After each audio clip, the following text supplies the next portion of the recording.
calme avait dit, on a parlé. Donc voilà. On y va. Frontière de la création. Comme je dis, les semaines précédentes, on a dit beaucoup de choses. Je pense qu'il y a des personnes, quand ils me suivent sur la plateforme, ils sont très confus. J'ai déposé un truc sur Osiris, juste un truc sur Osiris. Enfin, j'ai déposé ça juste pour que. J'espère que vous avez quand même écouté. C'est pas mal d'écouter une conférence avec un meilleur décor, parce que le décor là-bas c'est quand même très bien sur le Collège de France. Et il expliquait les choses sur Osiris. Pas en comparaison avec Jésus. Moi je l'ai posé là juste pour que, en fin d'année, les hommes et les femmes qui m'écoutent, parce que apparemment je suis un peu plus écouté aujourd'hui, les hommes et les femmes qui m'écoutent puissent déjà avoir un aspect visuel et historique de ce qu'on appelle vraiment Osiris. Parce qu'en fait, les gens parlent d'Osiris, ils ne prennent pas la peine de voir le côté archéologique. Je prends un exemple. Avant qu'on commence la frontière, c'est comme si aujourd'hui le christianisme meurt, par exemple. Parce que ça va arriver. Okay? Et on retrouve les églises catholiques partout. On voit les croix. On dit, ah, j'ai adoré un Jésus. C'est peut-être il y a dans 500, 600, 700 ans. Ça sera la même chose. En fait, le but ici, c'est de savoir que pendant la période pré-dynastique, l'Égypte et l'Afrique subsaharienne adoraient le fils d'un dieu qu'on appelait Osiris. Simplement. Il y avait d'autres divinités autour, mais il était le chouchou. Et la manifestation ou la véracité de ces faits dépend des nombres d'édifices en son nom. C'est comme si aujourd'hui, on voit les églises un peu partout. Tu réalises que dans toute l'Afrique jusqu'au Zimbabwe, on retrouve les statuettes. Lui n'a pas parlé de ça parce que c'est la prochaine conférence qui va peut-être parler de ça. On retrouve les statuettes d'Osiris jusqu'à l'Afrique du Sud. C'était un homme adoré. Parce que quand tu écoutes les débats des chrétiens, qui sont cerveau-centriques, en fait, ils se basent sur le cerveau. Ils ne se posent pas. Quand ils disent, mais il n'y a aucun homme qui était populaire comme Jésus. Ils ne savent pas que pendant 3000 ans, parce que Jésus ce n'est que 1800 ans. Les gens oublient que Jésus ce n'est que 1800 ans. Osiris c'est plus de 3000 ans qu'on l'a adoré. C'est ça seulement avec la période romaine. Les gens oublient ça. En fait, parce qu'en fait, on a décidé d'anesthésier le cerveau. Parce que quand moi j'écoute les pasteurs, il n'y a jamais eu un homme aussi populaire que tout le monde parle. Osiris est-elle la divinité la plus adorée sur terre, en Afrique et en Europe. Il ne faut pas qu'on oublie que Osiris est à l'image de Bouddha.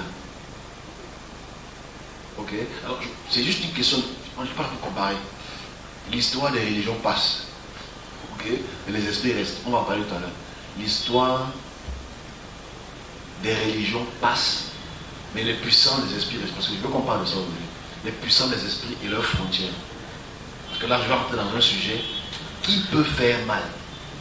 Enfin, qui devrait même faire mal. Mais la moto passe. Et le chien n'a pas aboyé. C'est une nouvelle vanne. Que le chien aboie, la caravane passe. Et là, c'est la moto qui passe et le chien regarde seulement la caravane comme ça et dit que c'est la moto qui est passée. Si tu comprends la parabole là, c'est que tu es très fort. Mais bon, en réalité ici, le but ici, c'est de comprendre que pendant les millénaires, on peut adorer une divinité, on peut adorer une puissance et ça passe. Et à cette période, tout le monde, la réalité de cette, j'adore ce conférencier, M. Coulon, il est très humble. Il n'a fait aucune comparaison. Mais nous, contemporainement, on peut faire la comparaison. Toutes les tombes, c'était aux îles. En fait, sur toutes les tombes, c'était la porte. Parce que lui, les gens l'appelaient le chemin à la vie, le Dieu des vivants. C'est lui qui t'attend à la porte. Imagine, sur tous les tombeaux, il y a Osiris. Parce qu'en fait, c'est comme si sur tous les tombeaux, je dis, il y a quoi? La croix. Ok?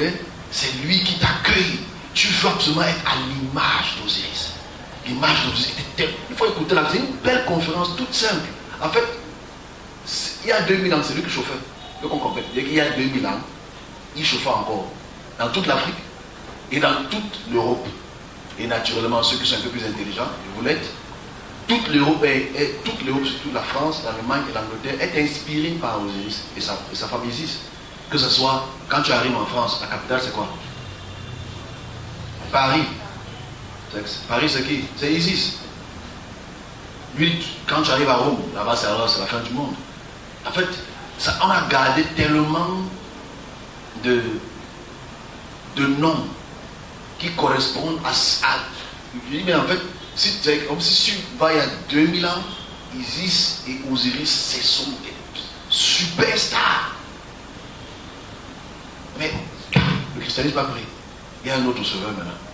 Ce qui n'est pas grave. Tu imagines les serviteurs de Dieu il y a 2500 ans en Afrique?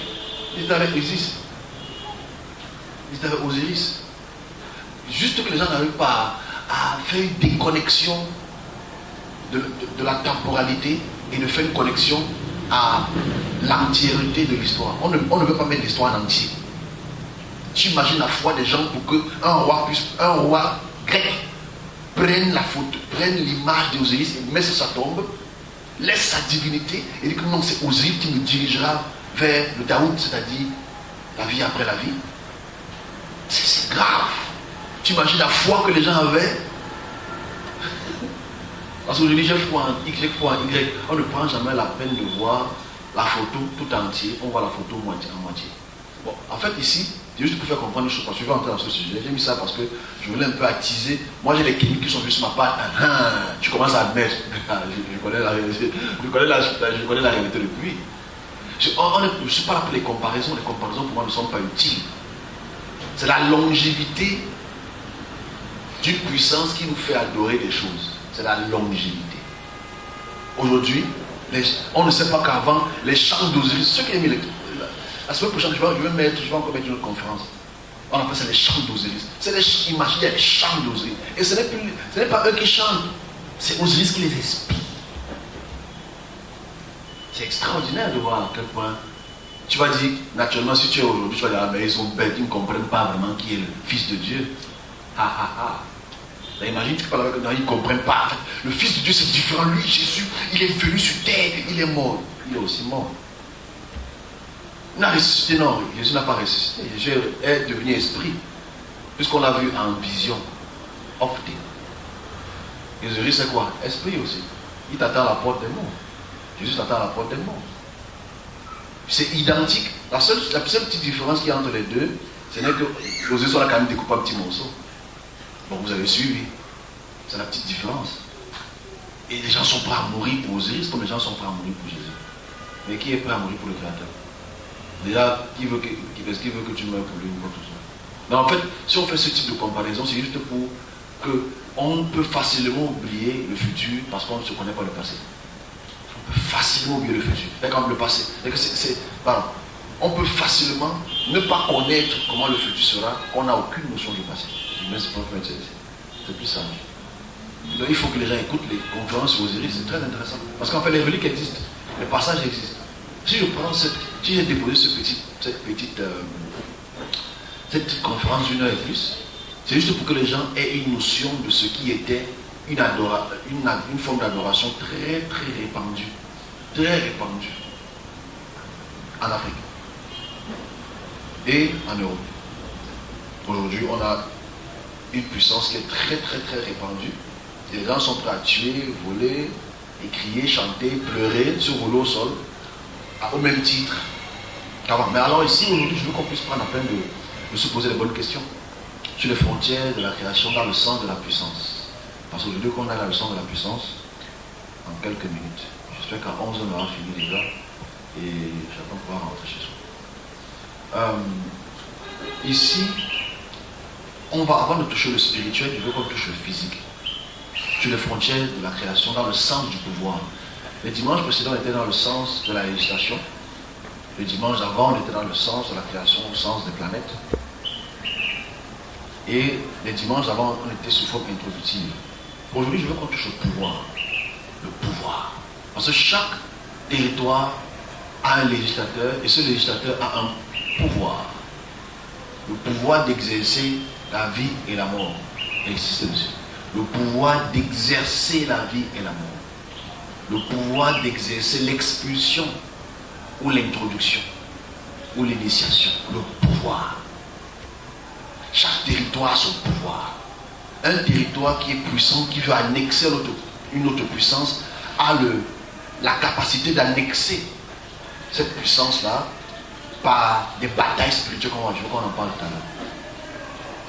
Aujourd'hui, je suis dérangé. Je suis très dérangé et je veux qu'on en parle dans mon petit dérangement dans ma tête. Je suis dérangé, je veux qu'on en parle. Il y a des pouvoirs sur terre en multitude et chaque pouvoir exerce une force sur un territoire restreint. Beaucoup de gens peuvent s'en foutre, mais les hommes intelligents ne s'en foutent pas parce que les hommes intelligents voudraient être dans un pouvoir qui sollicite ou qui les amène dans un avantage social. Les pouvoirs. Ça fait, je veux prendre notre expression aujourd'hui, je vais l'écouter à 1500 ans. Je vais pas aller plus loin que ça. Je prendrai